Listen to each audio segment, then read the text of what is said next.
It was a quiet afternoon in Paris, the kind of day that seemed to move without noise. Vanessa Paradis sat across from the journalist, her eyes soft, her voice almost a whisper. At 51, she was no longer the girl who sang Joe Le Taxi, nor the muse that fashion houses built into a symbol. She was simply a woman speaking, perhaps for the first time, about the kind of love that does not demand an audience. For 25 years, she had sworn she would never marry again. After the firestorm of fame and a love that consumed half her life, she had chosen independence as both armor and refuge. But in this interview, she finally allowed herself to pronounce his name, Samuel Benchetrit. And with it came a confession the world did not expect. "He didn't try to save me," she said, pausing for breath. "He just stayed." Those 5 words felt like a soft explosion, a revelation wrapped in calm. In a culture addicted to passion and performance, the idea that love could be silent, even invisible, felt almost revolutionary. The room held its breath. The journalist looked at her, searching for irony, but found only serenity. Vanessa smiled, not to charm, but to remember. Behind that smile was the story of a woman who had known every shape of love, the fever of youth, the loneliness of success, the tenderness of motherhood, yet still longed for something she could not name. It was not rescue she wanted, but rest. And somehow, in the stillness of Samuel's presence, she found it. Outside, the light shifted through the Parisian window, drawing fragile lines across her face. There was no makeup, no perfection, only the quiet truth of time. "Love," she whispered, "is not a storm. It's the air after it passes." The camera kept rolling. The journalist, uncertain, asked softly, "Do you believe in marriage now?" Vanessa looked down, then up again, her eyes steady, her tone peaceful. "I believe," she said, "in staying." The silence that followed was not empty. It was full of memory, of surrender, of the rare kind of love that doesn't need to shout to be heard. Before Samuel, Vanessa Paradis was a universe unto herself. She had grown up under the lights, a child of melody and cameras. At 14, she was already a national phenomenon, the girl who sang about Joe Le Taxi, her smile both innocent and knowing. By her 20s, she was no longer a girl, but a symbol, France's eternal muse. The face of Chanel, the embodiment of elegance wrapped in rebellion. But behind every photo shoot, every red carpet appearance, there was a tension she could never quite name, the tension of being both adored and alone. Fame had its own rhythm, and it was merciless. The applause came and went, but the silence afterward was always hers to bear. People called her free, independent, untouchable, and yet freedom, for her, was never peace. In interviews, she spoke of independence as something sacred, but also something cold. After her long, mythic relationship with Johnny Depp, the world saw her as the woman who had chosen solitude over companionship. She didn't correct them. In truth, she didn't know how to explain the kind of exhaustion that comes after loving someone so completely that there's nothing left to protect. She had raised her children quietly, away from Hollywood and noise. She made music in her own rhythm, films that were smaller, softer, more human. Her beauty remained, but it was no longer the fragile kind that needed to be seen. It was the kind that came from being unseen. And then came Chien. The film wasn't meant to change her life. It was a small, dark comedy about control, silence, and identity themes that mirrored her own private questions. Samuel Benchetrit, the director, had written the script with a strange tenderness, as if every absurd moment was a disguise for pain. When Vanessa walked onto his set, she expected another collaboration, another performance.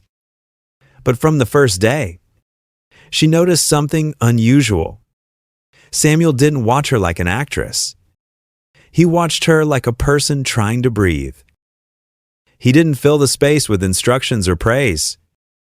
He simply let silence happen long, awkward, revealing silences. And for a woman who had spent her life being observed, judged, directed, this was something radical. Between takes, he rarely spoke. When he did, his words were careful, patient. Take your time. Head say, it's already there. Something about that sentence stayed with her. It's already there. As if he was telling her she didn't need to perform anymore. That she didn't need to invent beauty, or emotion, or grace. That simply existing, unguarded, was enough. In the months that followed, they began to share small fragments of life, quiet dinners, late-night conversations, a mutual understanding of loss. Samuel, too, had known grief. He had lost his wife, actress Marie Trintignant, years earlier, in one of the darkest chapters of French cinema. He carried his pain not as a wound, but as a shadow that taught him gentleness. Vanessa saw in him what she had longed for, a man who understood the weight of silence, who didn't mistake stillness for emptiness. When Chien rapped, they didn't announce anything. There were no paparazzi trails, no public declarations. Just two people who, somehow, had found themselves standing side by side not as savior and survivor, but as equals. She later said that the love began in silence, and perhaps that's what made it sacred. For Vanessa, love had always been dramatic, passionate, fiery, dangerous. She had known men who wanted to change her, mold her, rescue her. But Samuel did none of that. He didn't try to fix her, to ignite her, or to dim her light. He simply watched her live. In a world that celebrated noise, he was a pause. And within that pause, she rediscovered something she had lost: her own softness. Their connection grew away from headlines. In the spaces the world didn't care to look. He wrote. She sang. He directed. She performed. They met between words and melodies, in a creative rhythm that needed no translation. When he proposed, it wasn't an event, it was an agreement of souls. No diamonds, no champagne, no headlines. Just a promise, well, stay. Their wedding in 2018 was almost invisible. No Chanel gown, no magazine covers, no celebrity guests. It was held quietly, surrounded by close family, laughter, and music. The vows were simple, whispered more than spoken. She didn't cry, she smiled the way someone smiles when they finally exhale after holding their breath for too long. In that small ceremony, Vanessa Paradis became what she had resisted for decades, a wife. But this time, marriage wasn't a cage. It was a home she built with someone who refused to lock the door. The press didn't know what to do with it. There was no scandal, no spectacle, no script. The story didn't sell because it wasn't loud enough. But to Vanessa, that was the beauty of it. For once, her love wasn't a performance. It was peace. She continued to work, to sing, to age gracefully in a world terrified of aging. And Samuel, always in the background, never tried to make her younger, prettier, or more relevant. He simply stood by her, a quiet witness to her becoming. When asked what changed her mind about marriage, Vanessa smiled. "Maybe it's not about finding someone who makes you feel alive," she said. "Maybe it's about finding someone you can feel alive beside." The journalist looked puzzled, as if waiting for something more. But there was nothing more to explain. Because sometimes, the greatest revelation is not about what love gives you, but about what it allows you to keep. There is a kind of love that doesn't begin with lightning. It begins with recognition, a quiet sense that you have finally come home. For Vanessa Paradis, that home wasn't a place. It was a person who didn't demand that she become anyone else. For decades, she had lived as a contradiction, adored by millions, yet belonging to no one. Her fame was both her gift and her solitude. Every room she entered carried the echo of her own legend, and every silence reminded her that behind the applause, she was still unseen. With Samuel Benchetrit, the rhythm changed. He didn't interrupt her pauses. He lived inside them. They met as two people who had already known loss. She had lived through love that burned too brightly, through the exhaustion of exposure, through the strange loneliness of being the perfect woman. He had buried his grief under layers of art words, scripts, fragments of a world that no longer made sense. When they found each other, it wasn't passion that connected them first, it was weariness. A mutual understanding that love, if it was to last, had to be gentle this time. They spoke in long silences, in half-finished sentences, in the language of artists who had nothing left to prove. Sometimes, he would write while she rehearsed, both of them existing in parallel stillness. Other times, she would watch him on set calm, focused, never needing to dominate the moment. There was no ego between them, no hunger for control, only a shared desire for quiet. In that quiet, something began to heal.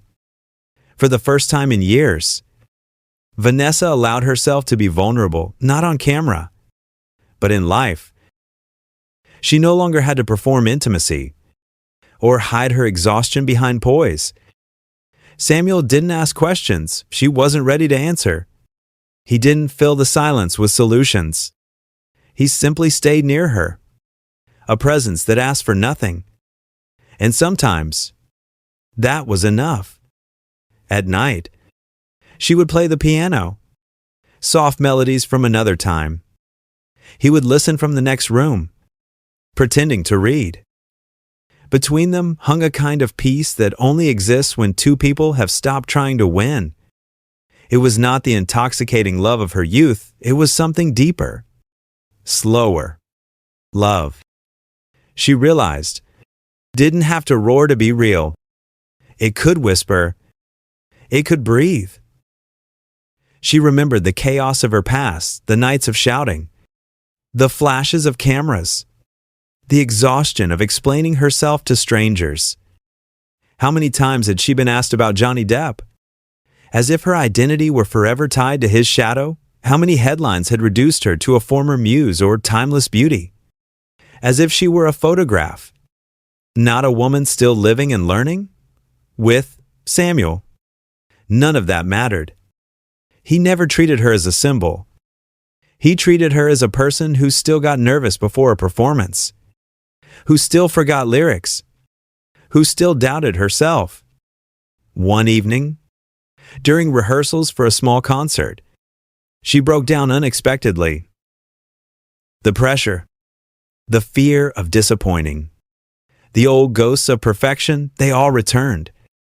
Samuel didn't comfort her with words. He simply sat beside her, took her hand, and waited. When she finally looked up, he smiled gently. "You don't have to sing for anyone tonight," he said. "Just for yourself." It was such a small thing to say, but to her, it meant everything. In that moment, she understood that love was not about being adored. It was about being allowed to be imperfect. Their marriage, though invisible to tabloids, became a private sanctuary. No scandals, no grand gestures, no need for validation. They traveled little, worked quietly, and let time do what it does best, soften what once hurt. Vanessa, who had spent her youth defined by the gaze of others, was finally free to exist beyond it. Her beauty changed. It grew less polished, more real. Her laugh became unguarded, her silences longer, her art more honest. The songs she wrote after marrying Samuel had less glamour but more truth. They sounded like letters not to an audience, but to herself. "I used to sing to be loved," she once admitted in an interview. "Now I sing because I am." In the stillness of their life together, she discovered something she had never dared to imagine, peace that didn't feel like boredom. There were no arguments about fame, no comparisons to the past. They didn't try to outshine each other, they simply illuminated one another's darkness. Friends describe them as inseparable but not dependent. They're like two trees growing side by side. One said, "They share the same light, but each has its own roots." And perhaps that was the hidden truth she had been searching for all along. That love isn't about merging, but about coexisting. That true intimacy doesn't come from passion, but from patience. She often spoke of time as her greatest teacher. When you're young, you think love should consume you, she reflected. But maybe love should preserve you. Her words carried the wisdom of someone who had survived every version of affection, adoration, abandonment, devotion, and had learned to trust only the kind that stayed calm. She once described Samuel as a mirror that doesn't distort. A man who reflected her not as the world saw her, but as she really was flawed, aging, still curious, still tender. There is a photograph from their wedding day, taken by a friend. The image is grainy, imperfectly lit. Vanessa stands in a simple white dress, barefoot, laughing. Samuel is behind her, almost out of focus, his hand reaching toward her hair. They are not posing, they are living. That, she said later, was the moment she understood marriage. It wasn't about the promise to stay forever. It was about the promise to stay present. The truth she uncovered with him was not dramatic, not cinematic in the Hollywood sense. It was quieter, more profound. That love, at its purest, is not a rescue, it's a recognition. He didn't fix her loneliness. He simply made it feel less heavy. And in that subtle shift from solitude to peace, from control to trust, Vanessa Paradis rediscovered what it means to be alive without performing it. Sometimes, the most radical act is not falling in love. It's allowing yourself to be loved when everything inside you once said it was too dangerous to try again. For Vanessa, that was the hidden truth. Love does not conquer. It understands. It stays. The world expected fireworks, a confession, a scandal. But the biggest shock of Vanessa Paradis' story was its absence of noise. When she finally spoke about her marriage to Samuel Benchetrit, there were no tears, no breaking headlines, no grand revelation, just an undeniable serenity that disarmed everyone who had followed her for decades. After a lifetime of public fascination, she chose peace over drama, and that, in Hollywood terms, was revolutionary. For years, the narrative around Vanessa had been predictable: the muse of Chanel, the eternal lover of Johnny Depp, the fragile icon who walked between fame and melancholy. Everyone thought they knew how her story would end in nostalgia or in isolation, but she defied the script. At 51, instead of fading into memory, she found a new chapter that wasn't written for the audience, it was written for herself. In a televised conversation, she was asked directly, was it difficult to trust love again? She smiled, not the rehearsed, photogenic smile of the past, but something deeper. I used to think love had to save me, she said. But maybe love isn't supposed to save us. Maybe it's supposed to let us save ourselves. That was the revelation. Love, in its truest form, does not rescue, it releases. It was a statement that shattered every romantic cliché attached to her image. For a woman who had once lived inside the myth of the perfect couple, admitting that salvation was not the goal was both subversive and freeing. In that moment, Vanessa Paradis dismantled the fairy tale she had once embodied. She spoke of marriage not as an achievement, but as a conversation that never ends. It's about breathing, she said softly.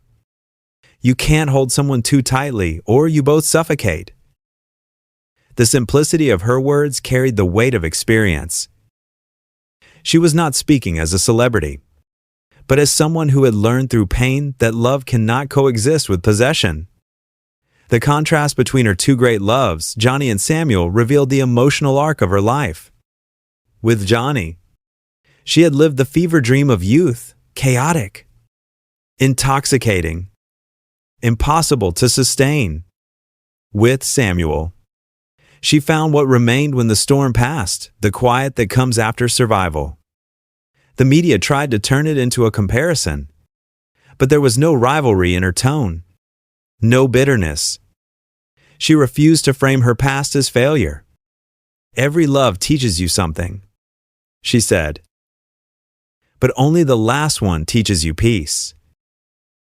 It was not a dismissal of her history, it was an acceptance of it. Vanessa no longer saw her past as something to escape, but as a necessary path toward understanding. Her shock to the world was not an affair or a confession, it was her evolution. The girl who once sang about desire had become a woman who finally understood silence. The muse who once inspired others had become the artist of her own life.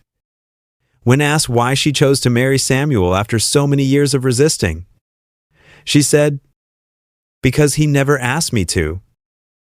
That paradox, that freedom could only exist beside someone who didn't demand it, became the quiet truth of their bond.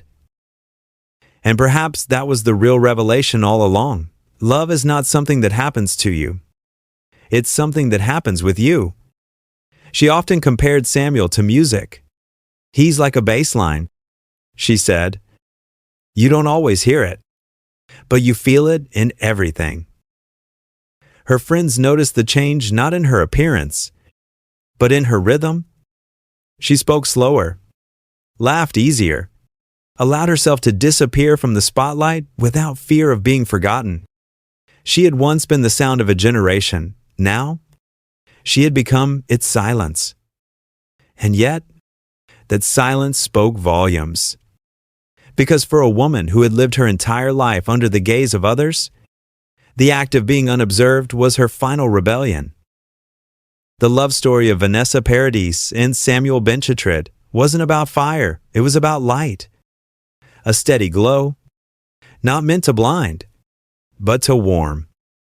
And when she said, "He didn't try to save me, he just stayed," it was not a confession of weakness. It was a declaration of strength, the kind that comes from finally understanding that love, at its most profound, does not conquer, seduce, or rescue. It endures. Quietly. That was the biggest shock. That peace could be louder than passion. That calm could be the climax. That stillness could, after all these years, be the sound of her freedom. In the end, Vanessa Paradis' story is not one of tragedy or triumph, but of arrival. After a lifetime spent under the glare of lights, She learned that the most luminous moments happen in the dark when no one is watching, when the only applause comes from within.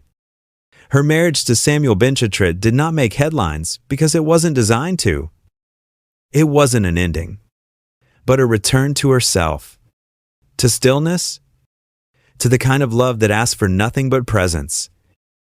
There's a photograph of her taken recently, walking along the Seine. No entourage, no stylist, no cameras chasing. She wears an oversized coat, her hair undone by the wind. The smile on her face is small, almost invisible, the kind that only comes when a person no longer needs to prove that she's happy. For Vanessa, happiness has ceased to be performance. It has become rhythm. She has learned that freedom and commitment are not opposites, they are mirrors.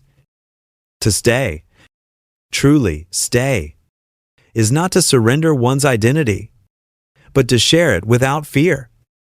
In her calm voice, she once said, "When you love someone, you don't hold them tighter. You breathe with them." It's the kind of wisdom that only arrives when the noise has faded, when the heart has been broken enough times to recognize gentleness as strength. The moral of her story is deceptively simple. Love is not a rescue mission. It is a recognition, a meeting between two people who understand that peace is the rarest form of passion. Her journey from a teenage idol to a woman who dares to age, to love, to disappear from the spotlight carries a lesson for anyone who has ever confused intensity with depth. The quiet ones, it turns out, are often the bravest. As the credits of her life continue to roll, Vanessa Paradis remains the same and yet utterly transformed, the singer, the muse, the mother, the woman who finally found rest not in solitude, but in companionship. And perhaps that is the final truth she offers us. That love, when it is real, does not demand that we shine. It simply stays long enough for us to find our own light.